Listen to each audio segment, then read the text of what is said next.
हर रोज एक नई कहानी देखने के लिए चैनल को सब्सक्राइब करें और बेल आइकन दबाना ना भूलें। पता नहीं कौन सी दुश्मनी है माँ जी को मुझसे। क्या बात है भाभी, मुझे तो ऐसा लग रहा है कि किसी हॉरर मूवी की चुड़ैल आप में घुस गई है, जिस तरह से आप मेरी माँ को कह रही हो। देखो मोना, तुम ऐसे मत कहो मुझे। उन दोनों की तू मैं को सुनकर राहुल का दिमाग सनक रहा था और वो चिल्लाते हुए बोलता है, चुप हो जाओ आप दोनों, मुझ पर तरस खाओ, मुझे अभी और जीना है। आप दोनों की बकबक सुनकर मैं तो जीते जी ही मर जाऊंगा। राम की अरेंज मैरिज भोली के साथ हुई थी। वो उससे बहुत परेशान रहता क्योंकि वो बहुत बोलती थी, इसीलिए वो उसे चैटर बॉक्स बुलाता। एक दिन ऐसे ही राम उसे कमरे में खाना लाने को बोलता है। मेरी चैटर बॉक्स, मुझे भूख लगी है, थोड़ा खाना मिलेगा क्या? भोली अपने आप में कुछ बोल रही थी और ये देखकर राम दोबारा बोलता है, ओ हेलो मैडम, किससे बात कर रही हो? मुझे थोड़ा खाना चाहिए, लाकर दे दो प्लीज। थोड़ा खाना? अरे ये थोड़ा खाना क्या होता है? खाना है तो अच्छे से पेट भर कर खाओ ना। और ये थोड़ा थोड़ा क्या होता है? और तुम्हें भूख लगी है तो मुझसे क्यों कहते हो खुद से खाना क्यों नहीं ले लेते? अरे मेरा नाम भोली है और तुम क्या ये चैटर बॉक्स बोलते रहते हो? मैं कोई चैटर बॉक्स नहीं हूँ। चैटर बॉक्स बोलना है ना तो अपनी माँ को बोला करो। तुम्हें क्या मैं व्हाट्सएप या मैसेंजर की ऑनर देखती हूँ? अरे बस बस, बाप रे बाप, क्या खा के पैदा किया है तुम्हें जो बिन बादल कभी भी बरसात कर देती हो? खाना ही तो मांगा था, बिना ब्रेक की गाड़ी में सवार बदमाश। मेरा मुंह मत खुलवाया करो तुम। ऐसे कैसे? तुम ना बोलो तो मुझे लगता है मैं बहरा हो गया हूँ। तुम्हारी आवाज मुझे कोयल की कूकू से भी ज्यादा तीखी, अरे मेरा मतलब मीठी लगती है। बस बस, ज्यादा शान पत्ती नहीं करो मुझसे। मैं खाना लाकर नहीं दूंगी, जाओ जाकर किचन से खुद ले लो खाना। अरे यार तुम भी ना। राम किचन में जा ही रहा था कि तभी उसकी माँ शोभा उसे देखकर पूछती है, तू रसोई घर में क्या कर रहा है? अरे माँ, मैं खाना लेने आया था। क्यों, तेरी बीवी आराम कर रही है क्या? नहीं माँ जी। अभी बताती हूँ इसे। हे भगवान, आज तो लंका लग गई। अब आप ही सहारा हो, इस महाभारत के अंत तक बचा लेना भगवान मुझे। शोभा थोड़ा गुस्से में राम के कमरे में जाती है, जहाँ भोली अपने फोन पर चैटिंग कर रही होती है और जो वो चैट पर लिख रही थी वही मुंह से बोल भी रही थी। ये देखकर शोभा बोलती है, ओहो देखो तो मैडम गाना गा रही है, पैर दबा दो बहू। नहीं कमर दबा देती हूँ, सारे घर का काम करके थक गई होगी ना मेरी लाडो। अरे माँ जी क्या हुआ? देख तो जरा इसे, एक नंबर की अखाड़े की चैंपियन है, बस लड़ने को कह दो इसको। इसकी अकड़ तो 7वें आसमान को छू रही है। ये रोज रोज के कलेश से मैं तो तंग आ गई हूँ। मैं जा रही हूँ अपने मायके, आप लोग रहना यहाँ शांति से। हाँ जा, और भूल कर भी वापस आने की जरूरत नहीं है। आपको मेरे जाने के बाद ही पता चलेगा कि मेरी क्या वैल्यू है इस घर में। भोली अपने आप में ही बड़बड़ाते हुए बोलती रहती है और अपना बैग पैक करती है और उसे देखकर शोभा वहाँ से चली जाती है। राम उसे रुकने के लिए बोलता है लेकिन वो नहीं सुनती और घर से चली जाती है। राम अपने आप से बोलता है, अरे यार, ये गेहूं के साथ घुन भी पिसता है, हर बार मेरे साथ ही ऐसा क्यों होता है? ऐसे ही कुछ दिन बीत जाते हैं और राम भोली को मिस करता है। वो उसे कॉल मिलाता है और इधर भोली भी राम के कॉल का इंतजार कर रही होती है और वो कॉल को पिक करके बोलती है, हेलो। और मेरी चैटर बॉक्स, कैसी हो मुझसे दूर रहकर? तुमसे दूर रहकर थोड़ी बोर हो रही हूँ, लेकिन हाँ तुम्हारी माँ से दूर होकर बड़ी शांति मिल रही है। यहाँ कोई टर्र टर्र नहीं करता, यहाँ तो बस कोयल की सुरीली सी कूकू आती है और यहाँ कोई मेरा दिमाग खराब नहीं करता। मैं अपनी जिंदगी की सुहानी सुहानी यादें गिन रही हूँ यहाँ पर। ओ भाई साहब, मेरी माँ की इतनी तारीफ मुझे हजम नहीं हो रही है। इतना ज्यादा बकवास करने का टैलेंट तुम में आया कहाँ से मेरी भोली? तुम फिर से शुरू हो गए। पहले मुझे ये बताओ कि इतने दिनों से तुम कहाँ पर थे? एक कॉल, एक मैसेज कुछ नहीं किया तुमने और आज बड़ा भर भर के मक्खन लगा रहे हो मुझे। तुम घर आ जाओ यार, तुम्हारी आवाज सुनने को मेरे कान तरस गए हैं। तो ठीक है, कल आ जाओ मुझे लेने। ठीक है मेरी माँ, कल ही आता हूँ। ओ मिस्टर, मुझे अपनी माँ का दर्जा मत दो। उनके जैसे जिस दिन बन गई ना तो इस दुनिया का कल्याण हो जाएगा। अच्छा मैडम, मैं फोन रखता हूँ, कल आता हूँ सुबह सुबह ही। राम फोन रखकर सो जाता है और अगली सुबह ही भोली को लेने उसके मायके जाता है, जहाँ भोली उसका इंतजार कर रही होती है। राम सामने से आता है और उसे देखता है। वो अपने आप से बातें करते हुए हंस रही थी और उसे देखकर राम उससे बोलता है, क्यों हंस रही हो? मैं ज्यादा हैंडसम लग रहा हूँ क्या? अरे तुम कब आए? तो तुमने मुझे देखा भी नहीं, मुझे लगा मुझे देखकर हंस रही हो तुम। अरे तुम कोई जोकर हो? तुम्हारे 5 कान है या फिर तुम्हारी गोल सी नाक है जो तुम्हें देखकर मैं जोर जोर से हंसूं? मुझे तो लगता है तुम्हारा दिमाग है ना घुटनों में चला गया है, इसीलिए तुम ऐसी बहकी बहकी बातें कर रहे हो। वाह जी वाह, मैं बहकी बहकी बातें कर रहा हूँ, तुम ही मुझे कंफ्यूज कर रही हो। वैसे यहाँ मुझे तुम्हारे अलावा और कोई दिखाई नहीं दे रहा, तो तुम किससे बातें करके हंस रही थी? अपने आप से। बड़ी पागल औरत है। अब चलो भी। राम उसे घर ले आता है और शोभा अपने मोहल्ले की सहेलियों के साथ सोफे पर बैठी होती है। उन्हें देखकर भोली मन ही मन में बड़बड़ाना शुरू कर देती है। शोभा उसे देखते ही नाक से कोड़ते हुए बोलती है, देखो तो कौन आया। शोभा की सहेलियां एक एक करके उसे ताने मारते हुए बोलती है, तेरी बहू तो तुझे आते ही मन में गालियाँ दे रही है, देख तो। ये नींद में भी ऐसे बोलती है क्या? हाँ, नींद में बोलती ही नहीं, किक भी मारती है। शोभा और उसकी सहेलियां उसका बहुत मजाक उड़ाती है और ये सब देखकर भोली को गुस्सा आता है और वो अपने आप से बातें करते हुए अपने कमरे में चली जाती है। राहुल भोली को ढूंढते हुए उसके कमरे में जाता है और वो उसे उदास देखकर उससे पूछता है, अरे भाभी क्या हुआ आपको? अरे देखो ना, माँ जी मेरे बारे में क्या अनाप शनाप बक रही है। बोलती है कि मैं नींद में बड़बड़ाती हूँ और ये बात ये पूरे मोहल्ले में मिठाइयों की तरह बांट रही है। अरे ये क्या बोल रही हो भाभी? या तो आपके कान खराब हो चुके हैं या तो माँ का दिमाग खराब हो चुका है। मेरे कान सही सलामत है देवर जी। ये बातें सुनकर मोना भोली के कमरे में जाती है और बोलती है, क्या बोला आपने भाभी? आपकी जुबान कुछ ज्यादा ही तेज नहीं चल रही?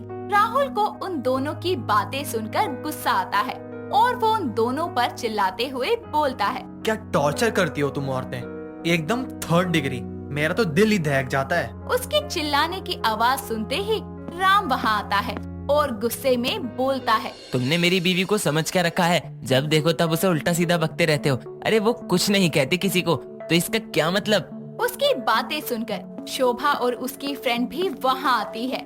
शोभा राम को बोलती है, बड़ा बीवी की तरफदारी कर रहा है। तो झूठ क्या बोला मैंने? भोली ने घर में कदम रखा भी नहीं था। आप और आपकी सहेलियां ताने मारने से पीछे नहीं हटी। उसने तो आप लोगों को कभी जवाब भी नहीं दिया पलटकर। तेरी बीवी तो जैसे दूध की धुली है, मुंह में ही अनाप शनाप बड़बड़ाती रहती है सबके बारे में। माँ वो आपकी इज्जत का ख्याल करती है, तभी वहाँ आपसे जुबान नहीं लड़ाई। लोगों के बीच आपकी इज्जत को बनाए रखने के लिए उसने आपको कुछ नहीं कहा। मन में तो हमेशा बुरा ही सोचती है हम लोगों के बारे में। माँ वो बोलती ज्यादा है, लेकिन किसी को गलत नहीं बोलती, जैसे कि आप उसको बोलते हो। राम की बात सुनकर सभी राम की बातों को समझते हैं और भोली से माफी मांगते हैं। भोली उन लोगों को माफ कर देती है और खुशी खुशी उनके साथ रहती है।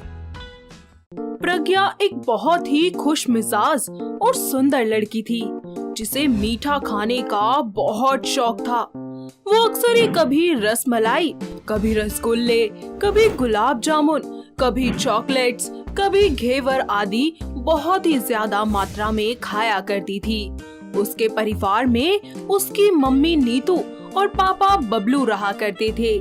ऐसे ही एक दिन प्रज्ञा के घर पर मेहमान आते हैं और मिठाई का डब्बा देकर जाते हैं। उनके जाने के बाद फटाफट से प्रज्ञा मिठाई उठाकर खाने लगती है और एक ही बार में पूरा डब्बा खाली कर देती है। ये देखकर उसकी मम्मी बोलती है, ओफो, ये लड़की तो बिल्कुल पागल है, ऐसे कोई करता है क्या? ये बेशरम सारी की सारी मिठाई खा गई मेहमानों के जाते ही। तो क्या हो गया माँ, खाने के लिए ही तो आई थी, तो मैंने खा ली। देखो कर दिया ना डिब्बा साफ।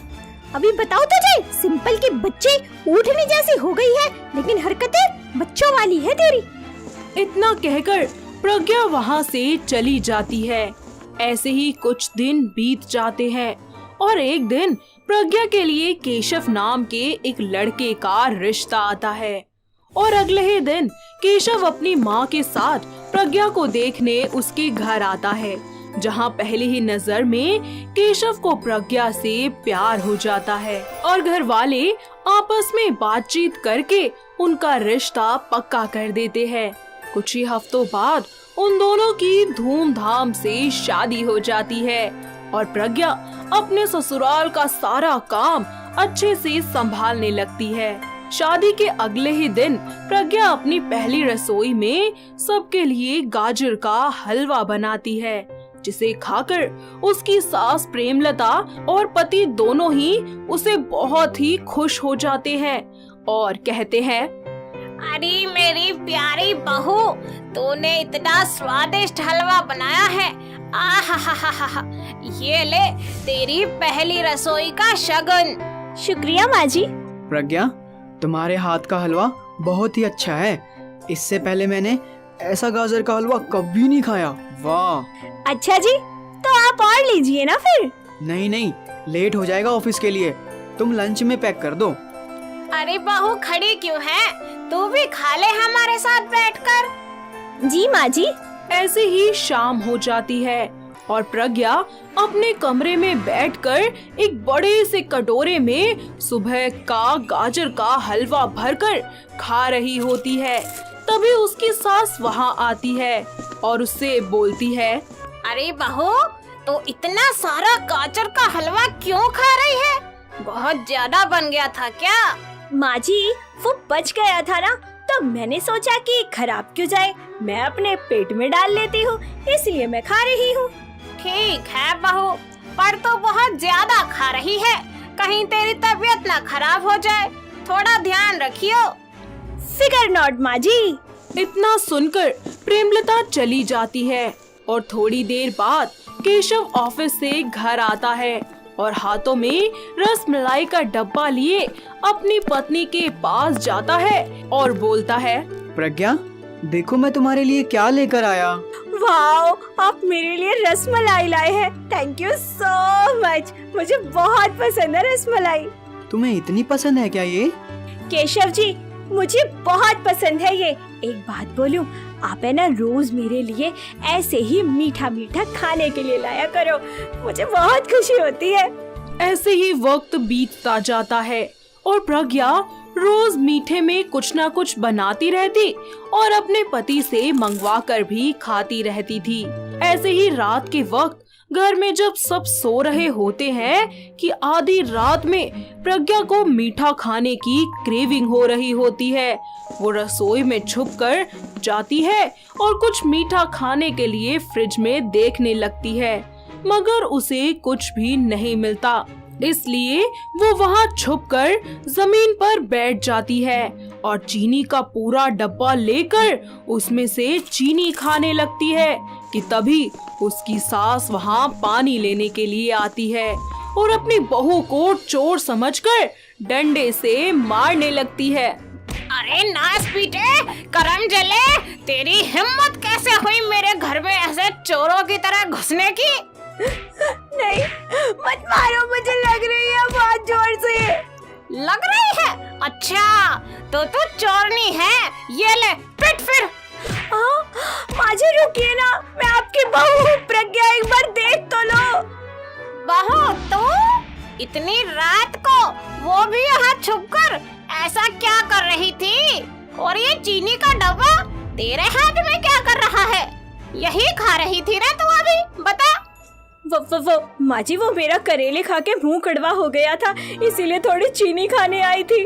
अच्छा कोई बात नहीं, पर मैंने तुझे बहुत मार दिया, माथे पर ज्यादा लगी तो नहीं तुझे?